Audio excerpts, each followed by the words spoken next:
About 12 months ago, we saw a trailer for a game called Robocop.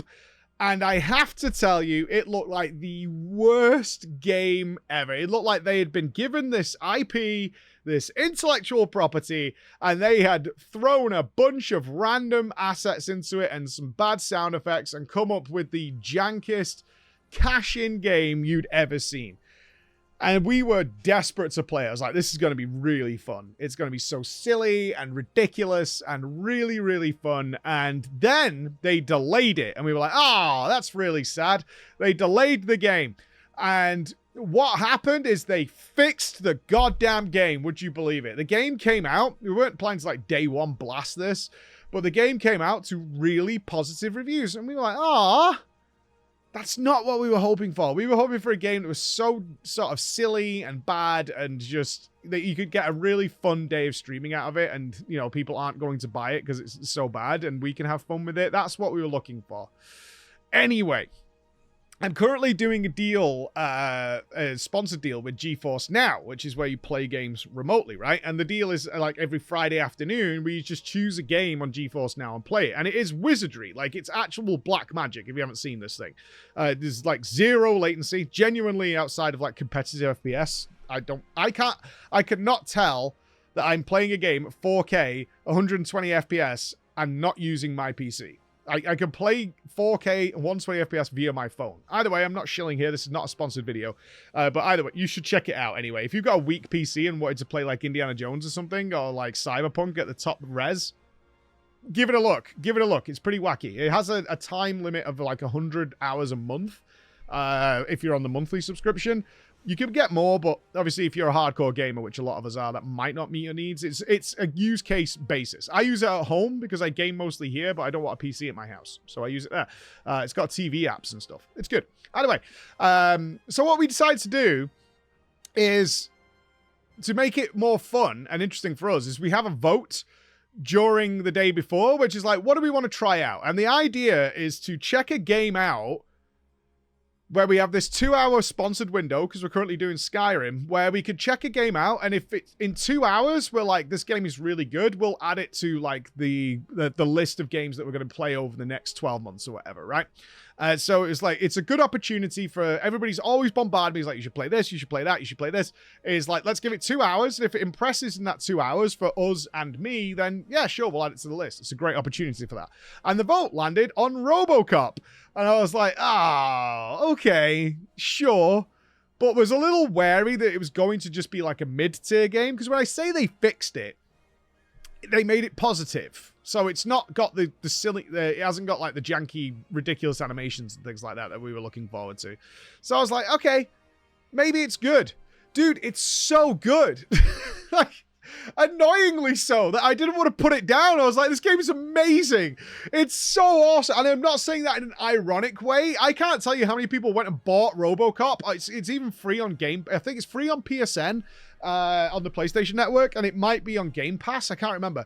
But it was on discount. It was like £8. It's really good. And I'm like, oh my God, we need to play this next, like full playthrough, because it is so stupidly fun, especially if you've ever seen the original movie, which I hope you have. And I'm not talking about the new one where you got like the black and red upgrade.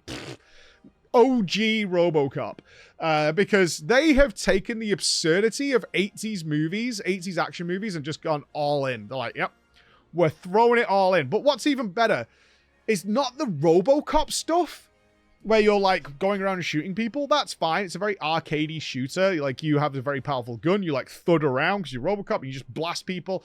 They have some really silly quirks like shooting people in the genitals, considered a headshot because that's from the movie. So they get bonus damage if you shoot them there. They have full dismemberment and gore everywhere. Like legs and limbs are flying everywhere like they did in the original movie. There's endless Easter eggs. You can just pick people up and kill other people with other people, or throw, and they have some of the craziest ragdoll physics I've ever seen. Meaning the combat is fun, as long as you're not just shooting people. Like, what you want to do is like run into a group of people and like throw a CRT monitor at them or something, and they'll just like explode, and there's explosive barrels everywhere. I was in a garage and I shot one propane tank. The whole garage just exploded in blood and guts, and I was like, I was taken aback. I was like, Jesus Christ, what did I just do? Like, it's eradicated all life. That stuff's great. But what's even better is the side stuff. Oh, so fun. Little murder mystery things to do, but as Robocop.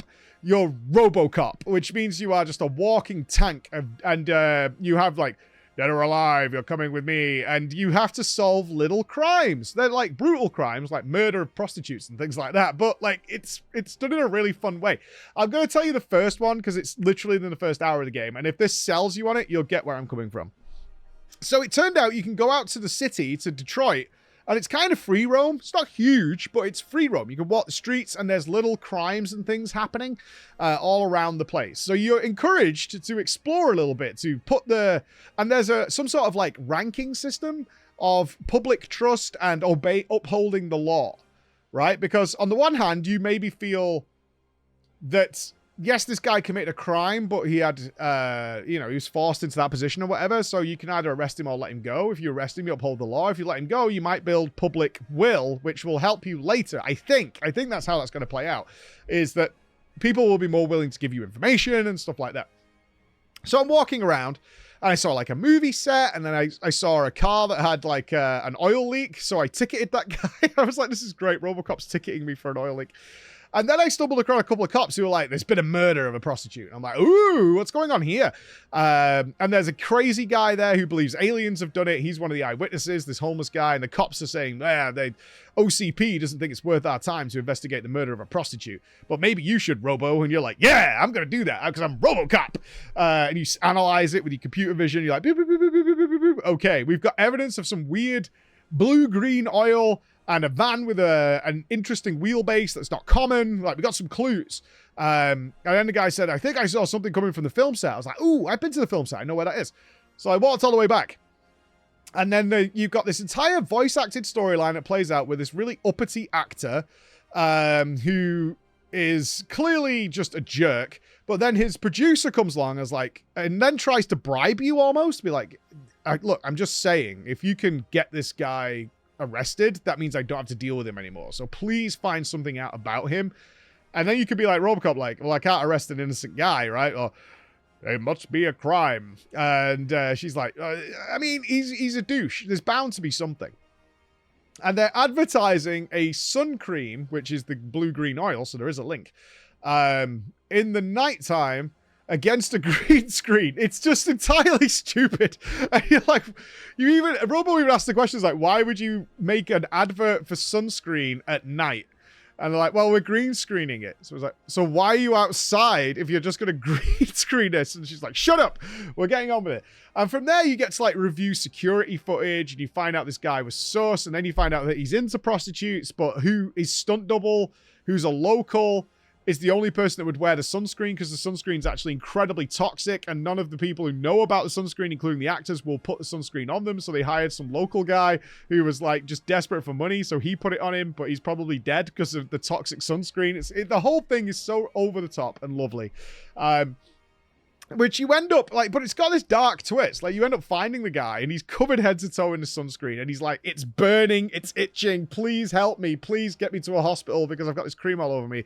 And he's like, we'll help you if you tell us what happened. He's like, well, I did get him a prostitute.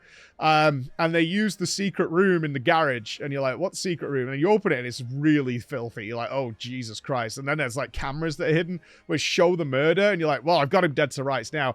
We were actually hoping it would go a little deeper and the producer had set him up in some way to get rid of him because she was pushy about finding a crime. It doesn't appear to be the case, but we're also not sure whether this comes back later on, because it did turn into a whodunit. Because there were several possibilities. It could have been the producer, it could have been him, it could have been that, and it really was genuinely like a whodunit to try and figure out the evidence. I mean, it was interesting and it was involved.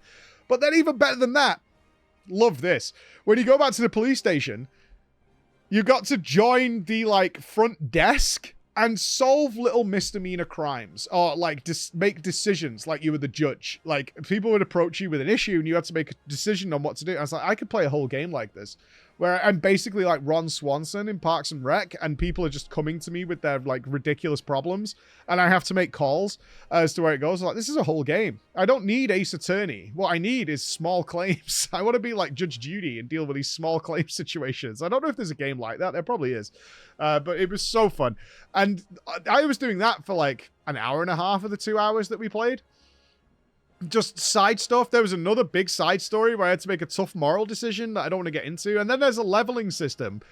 So you clearly have to return to these places because there are objects that require a certain amount of skill from a tech tree that you clearly can't get at this point in the game. So like you may be able to get to like level 2, and there's things that are like level 6. And you're like, oh, so I've got to come back here because there's something in there. So that's why we were hoping the producer thing would come back, because we clearly have to come back to this area. And I hope the world changes. If you like clean the streets up a bit and build public trust, I want the environment to change, but I don't know if it does. All I want to say is, like, for £8, there's a fun game here.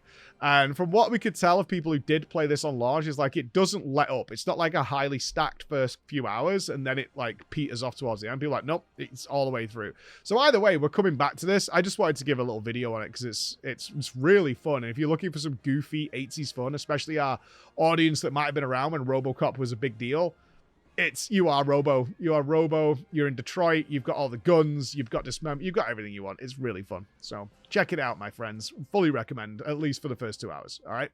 Bye.